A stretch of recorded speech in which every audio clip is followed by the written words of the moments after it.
Hey, first off, I want to say thanks to everyone.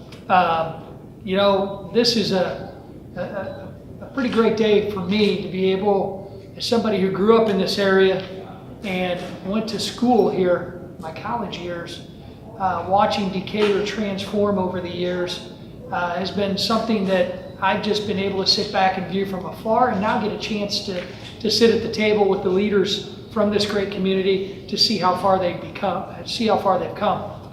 But there are still areas within the Decatur community that need help. And there are areas within our communities all throughout this great nation that still need help. And when we reformed the tax code for the first time in 31 years, and keep in mind that was actually longer than when I was here in college too, even though it doesn't seem like it some days. The tax code can be used not just to put more money in the pockets of middle-class families, not just to lower tax rates so we can see large employers like Caterpillar and ADM and Tate & Lyle and many others reinvest in our communities and reinvest in their employees. We can also use the tax code to actually incentivize investment in some of our hardest hit areas over the last few decades. And that's exactly what this Opportunity Zone program does. I'm glad that the governor nominated 327 tracts in the state of Illinois for Opportunity Zone status, because what we're doing here in my district is out of those 327, there are 23 in the 13th Congressional District. And as you can see, surrounded here by the mayor and the city manager, Decatur was one of those communities. When you look at what an Opportunity Zone does, look no further than Seattle, Washington. Local government in Seattle actually approved a plan to tax employment. Now, think about that. Seattle, Washington approved a plan to tax employment. Our goal is to actually incentivize people to owe less taxes if they are investing and creating jobs. As soon as Seattle did this, Amazon actually halted a proposal to expand in their communities. Tax policy, as we know, can either drive investment, like we hope these Opportunity Zones do, or in Seattle's case, it can halt investment. And it, obviously in Seattle, it halted investment, but when we put provisions like this in our tax bill that passed at the end of the last year, we want to see people outside of Decatur, Illinois, people that are looking to invest capital and make a return on that investment, put their money into Opportunity Zones. And what this Opportunity Zones will do, it's going to provide targeted tax incentives for private investors to make the long-term investments in communities like Decatur. Decatur's economy, as I've said, is on the rise, and it's on the rise because of the leaders that are standing here with me today. And now we want to see some of the hardest hit areas actually receive that investment and prosper just as much as some of the rest of the community already has. And to kind of let us know what exactly we can expect here in Decatur, I'm going to turn it over to Mayor Julie Moore-Wolfe. Well, thank you, Congressman Davis. We're very excited about this opportunity, and we want to thank you for your support of Decatur in our efforts. As you know, we're getting ready to kick off our community revitalization efforts, and this is going to go a long way in helping us. We've got parts of Decatur that are still struggling, and many communities are trying to rebound from the recession. This will help us in many ways. The specifics I can turn to Manager Gleason for, but I just want to thank you so much for your support in this, and we look forward to all the great things that will come from the Opportunity Zones. Mr. Gleason? I guess real quickly, would just add, like the mayor mentioned, the opportunities that we feel the Opportunity Zones will provide, coupled with the community revitalization efforts that the city is kicking off. The two coming together, it's perfect timing for the community, and we see additional opportunities and growth. There we go, using that word opportunity again, but it's very fitting for the community. So we're very excited for the opportunity. Thank you, Congressman, and thank you, Mayor. Also want to mention Councilman Pat McDaniel and Councilman Chuck Huell are also here. Pat and Chuck, thank you. This is a great opportunity for Decatur and the areas of the communities that you all serve. This is the next generation of Jack Kemp's empowerment zones. And you look no further than our Speaker of the House, Paul Ryan, who said his best job in the world was as chair of our Ways and Means Committee to actually rewrite the tax code. Little did he know that would be a short-lived position for him as a Ways and Means chairman. He would become Speaker of the House, but made sure that these opportunity zones and the opportunity zone provisions were part of our final tax package. We're going to see investment in the areas that have been left behind all throughout this nation. And we're going to see investment, we believe, right here in Decatur and in the other opportunity zones designated in the 13th district. Appreciate the opportunity to be here today, and I'm happy to answer any questions. We have enterprise zones, TIF districts, we have all these business incentives already. What does the opportunity zone do that those do not? It takes it to the next level.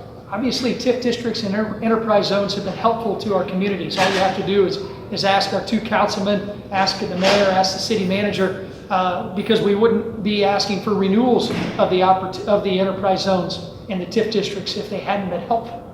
This is the next step, to go to some of the areas that even the TIF and even the enterprise zones have not been able to see the economic investment that we had planned. This is a chance for us to look outside. Areas of our country that have a lot of extra capital to invest are looking for incentives to be able to get a return on that investment. Now we're going to give them a better return on the investment by not charging them capital gains taxes or reduce capital gains tax rates. And it's about broadening the horizon of opportunities, which is exactly why I'm glad these are termed opportunity zones.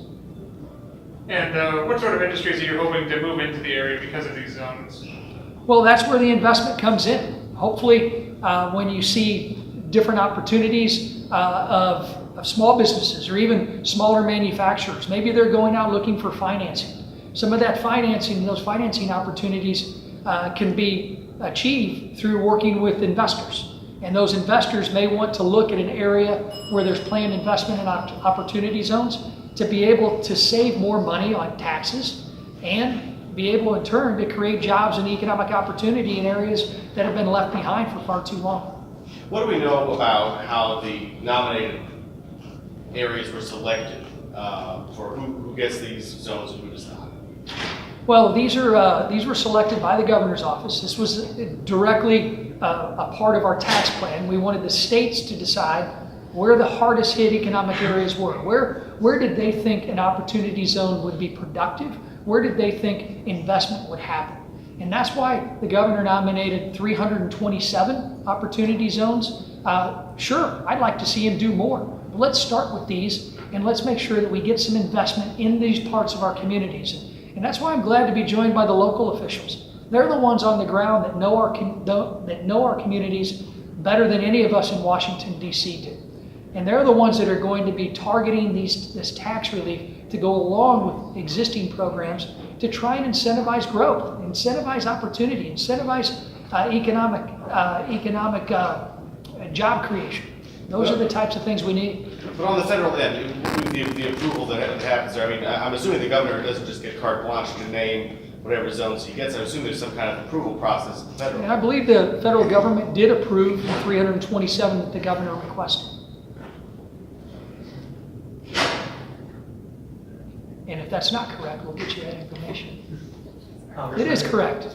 Another good thing about the economic zones, it won't deprive the different taxing bodies of, under TIFs and enterprise zones. They are deprived for the long run of additional property taxes, so the economic zones will actually benefit them. They won't lose additional income. They're always already hurting there. We always got to leave it to Councilman McDaniel to bring up the good local point, but he's right. And this is exactly why we wrote provisions like this to not interfere with local governments and local economic incentives. And this is a chance. This incentive is going to be provided to those who invest by the IRS when they file their tax return. They're going to owe less money to Uncle Sam because they're investing in some of the hardest hit areas of our communities throughout this country. And that's a great partnership to be able to work with the folks here in Decatur and the other areas that have been named. Congressman, was this aspect of the tax law on your radar when you were taking votes on this, and how do you see this provision as part of the broader sort of tax reform? Well, the answer is yes. The whole entire 1,000+ page bill was on my radar when I voted for it. I would urge you to start with about the second 550 pages. That actually explains the bill and its programs in its entirety, but in plain language, comparing the House version, the Senate version, and the final agreement. But opportunity zones, along with reducing our overall tax rates, putting more money into the pockets of middle and lower income families here in central Illinois, that's exactly how it ties together. Because it's not just about giving families more of their hard-earned money back, putting it in their pockets so they can decide where to spend it. Now it's about increasing opportunities to see those families be able to see their local economies grow, local job opportunities grow by incentivizing capital gains investment and investments from outside our community that will hopefully pour into our communities and thus provide the jobs and economic growth that we need. Are there any other zones outside of Decatur that you're particularly excited about or think are remarkable? It's span across the state. Yeah, I'm excited about all 23 in the 13th district.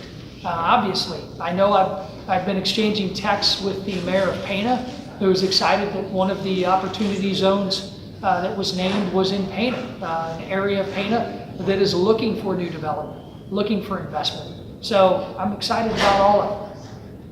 Now, you've mentioned the Amazons and the Caterpillars as being the investors, but will these zones be open to companies of any size, investors of any size? Well, yes, the answer is yes. The Amazons and the Caterpillars are investing in our communities now because of tax reform. Historic tax reform that we were able to accomplish in Washington has allowed some of our largest job providers and some of our fastest growing companies to continue to plan to grow even faster and even wider. But they can, yes, small manufacturers can too. Investors in opportunities are the ones that are going to see the return on owing less taxes to the federal government, which in turn we hope spurs economic growth in the areas that need it the most. And for these investors, are there any guidelines they have to follow to make sure that they get the tax breaks for taking advantage of the opportunity? Anytime you deal with the IRS, there are guidelines that you have to follow.